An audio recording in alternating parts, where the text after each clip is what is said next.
Hello student, my name is Mandip Patidar. I am faculty of Confeder Group of Institution Pharmacy College, Indore. Today our topic is inflammation. It come under the category basic mechanism involved in the process of inflammation and repair. यहाँ पर हम बात करेंगे inflammation की. Inflammation होता क्या है, क्यों होता है, क्या है. हमने नाम सुना है, हमने देखा भी इन्फ्लामेशन. तो what is the condition for inflammation? Inflammation is the part of body's defense mechanism and play a role in the healing process. ये बॉडी के डिफेंस मैकेनिज्म का एक पार्ट है और क्या होता है, हीलिंग प्रोसेस में एक अपना रोल प्ले करता है. When the body detects an intruder it launch a biological response to try to remove. इसका मतलब ये है कि यदि कोई फॉरेन मटेरियल या कोई घुसपैठिया, जिसको बोल सकते हैं हम कि कोई घुसपैठिया बॉडी के अंदर एंटर करता है तो क्या होता है, बॉडी बायोलॉजिकल रिस्पॉन्स क्रिएट करती है, बायोलॉजिकल रिस्पॉन्स देती है. किस लिए, उस घुसपैठिया को बाहर करने के लिए. The attackers could be a foreign body, कोई फॉरेन पार्टिकल हो सकता है, कुछ भी, such as thorn, an irritant और अ पैथोजन. या तो जैसे आपको कोई कांटा लग गया पैर में, या किसी चीज़ से जो इरिटेट है वो आ गई, या कोई पैथोजन आ गया. Pathogens include bacteria, virus and other organism. जैसे बैक्टीरिया हो सकते हैं, वायरस हो सकते हैं जो इन्फेक्शन कॉज करे. Sometimes the body mistakenly perceives its own cell or tissue as harmful.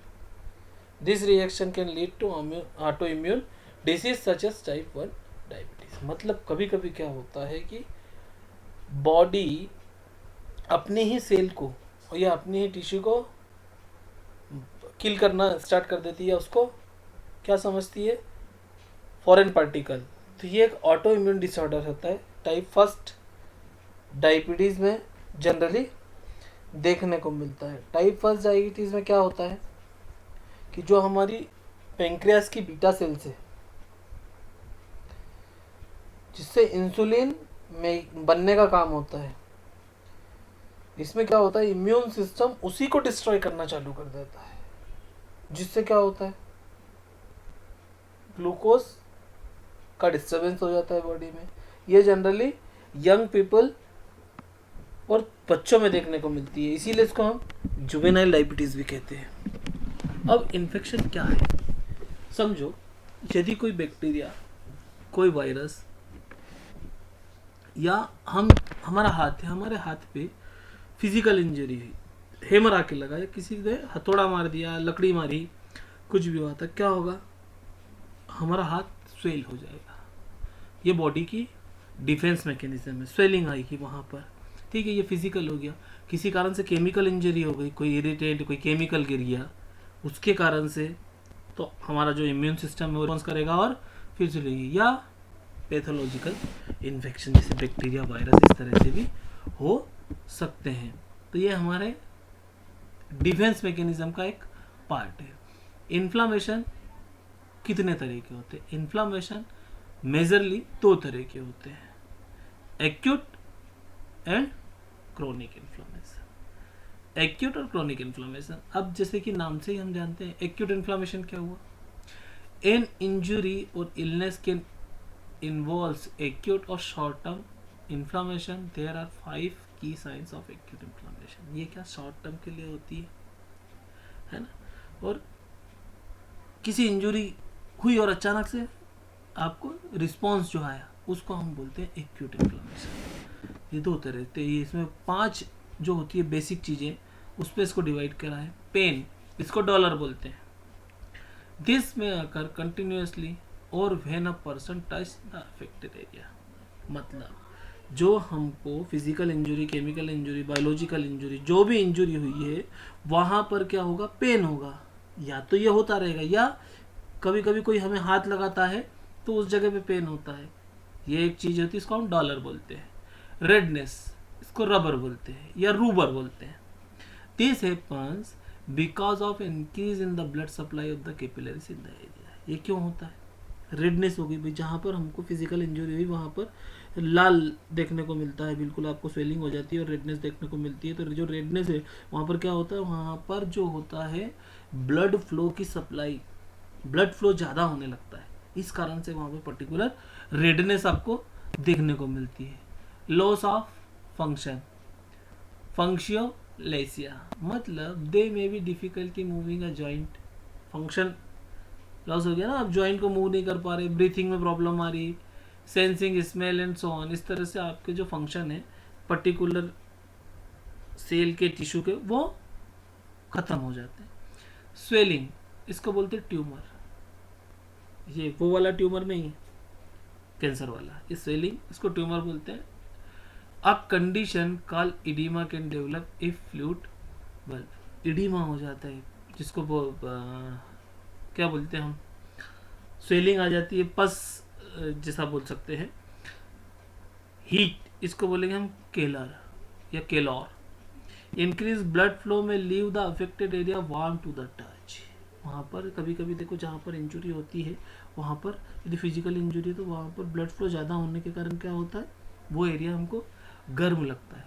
These signs are not always present, sometime inflammation is silent, मतलब हमेशा नहीं देते हैं, कभी कभी इन्फ्लामेशन साइलेंट होता है without symptoms. A person may also feel tired, generally unwell and have a fever.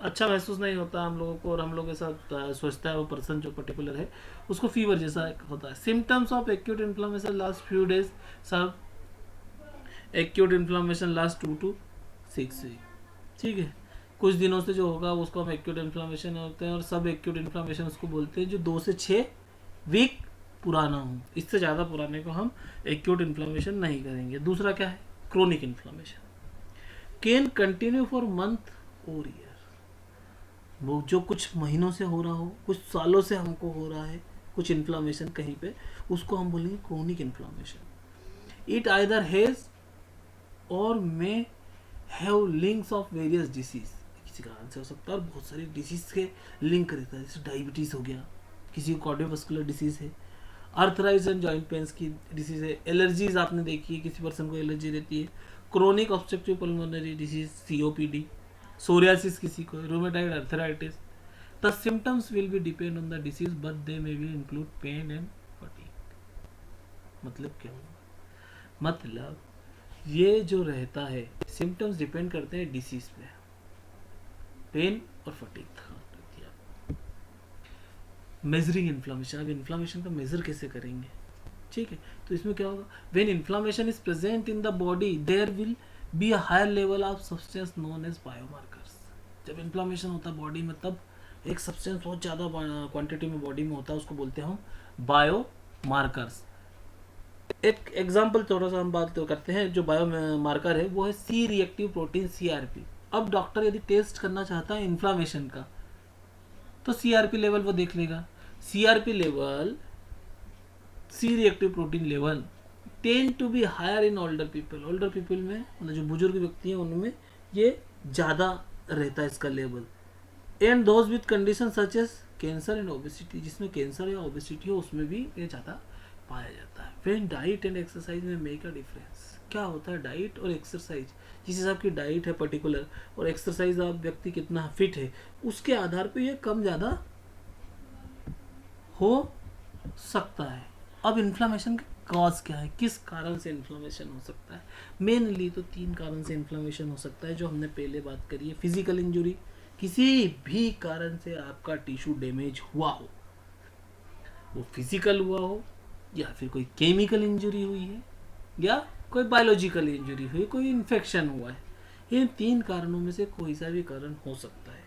Inflammation happens when a physical factor triggers an immune reaction, कोई फिजिकल फैक्टर आ गया उसने आपकी इम्यून रिस्पॉन्स को ट्रिगर कर दिया। Inflammation does not necessary mean that there is an infection, ये जरूरी नहीं है कि आपको इन्फेक्शन हो तभी इन्फ्लामेशन हो, but infection can cause inflammation, पर इन्फेक्शन इन्फ्लामेशन करता है या कर सकता है, ठीक है।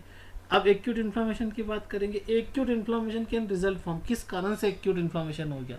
हमने समझ लिया एक्यूट इन्फ्लामेशन क्या होता है, जो कुछ दिन पुराना एक्यूट इन्फ्लामेशन है, 2-4 दिन पुराना, उसको हम एक्यूट इन्फ्लामेशन कहेंगे। और सब एक्यूट इन्फ्लामेशन क्या हुआ, जो 2 से 4 हफ्ते पुराना है, उसको हम सब एक्यूट इन्फ्लामेशन कह देंगे। और जो कहीं महीनों और सालों से पुराना, उसको हम क्रोनिक इन्फ्लामेशन कहेंगे। अब एक्यूट इन्फ्लामेशन का कारण क्या है? Expose to subcutaneous substance such as bee sting or dust and injury and infection. कोई इंजुरी हो गई, डस्ट हो गया, बी सीटिंग यानी किसी मधुमक्खी वगैरह कुछ ने किसी ने काट लिया, इन्फेक्शन कोई हो गया। When the body detects damage of pathogens, body ने क्या डिटेक्ट करा बॉडी में? Pathogens. The immune system triggers a number of reaction, जो इम्यून सिस्टम है वो कुछ रिएक्शन स्टार्ट करेगा। कैसे? जैसे कोई इन्फेक्शन बॉडी में आया तो सबसे पहले क्या बोलेगा? Tissue accumulate plasma protein. Tissue क्या करेगा? प्लाज्मा प्रोटीन को एक्यूमुलेट करेगा, leading to bulging of fluid, the result in swelling. Bulging of fluid, fluid इकट्ठा होने लग जाएगा जिससे स्वेलिंग आ जाएगी। The body release neutrophils, body तुरंत न्यूट्रोफिल्स रिलीज करेगी। Type of white blood cells, क्या हो गया ये वाइट ब्लड सेल्स? WBC हम सब जानते हैं, डिफेंस मैकेनिज्म का कार्य करती है। और leukocyte which moves toward the affected area, affected area की तरफ ये जाएंगे। Leukocyte contain molecules that can help fight pathogen. जो ल्यूकोसाइट है वो क्या होगा? पैथोजन से फाइट करेगा। Small blood vessels enlarge to enable leukocyte and plasma protein to reach the injury site more easily। अब क्या होता है यहाँ पर blood vessels जो हैं वो enlarge हो जाएगी। इससे क्या होता है कि ल्यूकोसाइट और प्लाज्मा प्रोटीन जो रिलीज हो रहे थे, हमने यहाँ पर बात करी थी कि प्लाज्मा प्रोटीन रिलीज हो रहे हैं जिससे सेलिंग होगी, तो ये जो है ब्लड वेसल्स डायलेट हो जाएगी, ठीक है, बट इनलार्ज हो जाएगी। तो क्या होगा? ये इजीली वहाँ पर पहुँच जाएंगे जहाँ साइट ऑफ इंजुरी है। ये नॉर्मल टिश्यू में आर्टरियल्स और वेन्स इस तरह से रहती है। हम देखते हैं ना, प्योर ब्लड जाता है फिर इम्प्योर ब्लड वापस जाता है, तो इस कंडीशन में रहती है। लेकिन यदि कोई इन्फेक्शन होता है तो ये जो हमारी आर्टरी है ये डायलेटेड हो जाती है, ठीक है। और यहाँ से प्लाज्मा प्रोटीन लीकेज होने लगा और यहाँ पर क्या हो गया? एडीमा हो गया, स्वेलिंग हो गई, ठीक है। इस कारण से science of acute inflammation can appear with in hours और डे, या तो कुछ घंटों में ही आ जाएंगे या कुछ दिन लग सकते हैं, डिपेंडिंग ऑन द काज। क्या कारण है? In some case they can rapidly become severe. कुछ कारणों में तो ये क्या होता है? एकदम सीवियर हो सकते हैं। How they develop and how long they last will depend on the cause. कितने कैसे डेवलप होंगे और कितने लंबे समय तक रहेंगे, ये पर्टिकुलर कारण जो कारण है उसका, उस पर डिपेंड करेगा। Which part of the body they affect an individual factor, मतलब बॉडी का क्या पार्ट अफेक्ट हुआ, किस बैक्टीरिया वायरस फिजिकल इंजरी किस कारण से हुआ, और इंडिविजुअल फैक्टर उसका इम्यून सिस्टम, उसका बॉडी मैकेनिज्म क्या है, उस पर डिपेंड करेगा। Some factors and infection that can lead to the acute inflammation include, क्या है एक्यूट इन्फ्लेमेशन? एक्यूट ब्रोंकाइटिस हो गया किसी को, अपेंडिसाइटिस हो गया, ठीक है, हो गया। एंड इनग्रोन टोनेल हो गया, और अ सोर थ्रोट, ट्रॉमा, कोल्ड और फ्लू। फिजिकल ट्रॉमा और वॉन्ट्स, कोई फिजिकल ट्रॉमा हो गया या कोई घाव हो गया, ये कुछ चीज़ें हैं। क्रोनिक इन्फ्लेमेशन की बात करते हैं, किस कारण से होता है? Chronic inflammation can be developed if a person has sensitivity. Inflammation happens when the body sense something that should not be there. Hypersensitivity to external trigger can result in allergy. आपने देखा है कितने ही हाइपर सेंसिटिव पर्सन रहते हैं। In hyper sensitive person के कारण कुछ चीज़ें ऐसी है जो इसको हाइपर सेंसिटिविटी को ट्रिगर कर देती है, जिससे एलर्जी, जिसको हम एलर्जी बोलते हैं। Exposure, sometimes long term low level exposure of an irritant such as an industrial chemical can result in chronic inflammation. मतलब कोई व्यक्ति किसी इंडस्ट्री में काम कर रहा है और वो सब किसी इंडस्ट्रियल केमिकल के बार बार कांटेक्ट में आ रहा है, तो ये लंबे समय से चलता आ रहा है, तो इससे क्या होगा? एक क्रोनिक इन्फ्लेमेशन जनरेट होगा। Autoimmune disorder, the immune system mistakenly attacks normal healthy tissue as in psoriasis. Generally psoriasis में देखने को मिलता है कि जो ऑटो इम्यून सिस्टम वो होता है डिस्टर्ब हो जाता है, जो नॉर्मल हेल्दी सेल है उसको ही डिस्ट्रॉय करना चालू कर देता है। Autoinflammatory disease, a genetic factor affect the way the immune system work as in Behcet's disease. इसमें क्या होता है कि ऑटो इम्यून सिस्टम में जेनेटिक डिसऑर्डर हो गया, जिस कारण से ये हो गया। परसिस्टेंट एक्यूट इन्फ्लामेशन, मतलब in some case a person may not fully recover from acute inflammation. Sometimes this can lead to chronic inflammation. कोई acute inflammation हुआ है और उससे वो बाहर नहीं आ पाया है, तो फिर ये क्या होगा, chronic inflammation में convert हो जाएगा। अब फैक्टर दैट में increase the risk of chronic inflammation, क्या क्या फैक्टर हो सकते हैं जिससे क्रोनिक इन्फ्लामेशन बढ़ेगा। ओल्डर एज, आप जानते हैं कि ओल्डर एज जो है एज के साथ प्रॉब्लम्स बढ़ती है। ओबेसिटी, ओबेस पर्सन के साथ क्रोनिक इन्फ्लामेशन की काफ़ी प्रॉब्लम होती है। A diet that is rich in unhealthful fats and added sugar, जिसमें ज़्यादा शुगर हो वहाँ पर, और हेल्थी फूड जो नहीं लेता है उसके साथ ये प्रॉब्लम देखने को होती है। स्मोकिंग, जो स्मोकर्स हैं उनके साथ क्रोनिक इन्फ्लामेशन की देखने को मिल सकती है। लो सेक्स हार्मोन्स का लेवल कम होना। स्ट्रेस किसी में बहुत ज़्यादा है और किसी को स्लीपिंग प्रॉब्लम रहती है, उसमें भी क्रोनिक इन्फ्लामेशन के काफ़ी सारे केसेस देखने को मिले हैं। Long term disease that doctor associated with inflammation include, asthma हो गया किसी को, लॉन्ग टर्म इन्फ्लामेशन इन्फेक्शन है। क्रोनिक पेप्टिक अल्सर किसी को है तो इन्फ्लामेशन देखने को मिलेगा। Tuberculosis, rheumatoid arthritis, ulcerative colitis, Crohn's disease, sinusitis, active hepatitis, इस तरह की केसेस कोई क्रोनिक लॉन्ग टर्म से उसको कोई प्रॉब्लम है, उसके साथ इन्फ्लामेशन आपको देखने को मिलता है। Inflammation play a vital role in healing process में सबसे ज़्यादा अच्छा रोल प्ले करते हैं inflammation. But chronic inflammatory may increase the risk of various disease include, chronic inflammation क्या रिस्क है क्रोनिक इन्फ्लामेशन के साथ, cancer, rheumatoid arthritis, atherosclerosis, periodontitis और हे फीवर। अब is inflammation painful? Acute inflammation can occur pain of varying type of sensitivity, pain may constant and steady, throbbing and plastering, स्टेबलिंग और pinching. Pain result when the build-up of fluid leads swelling and the swollen tissue push against sensitive nerve ending. Other biochemical process also occurs during inflammation that affects how the nerve behave and this is contribute to pain.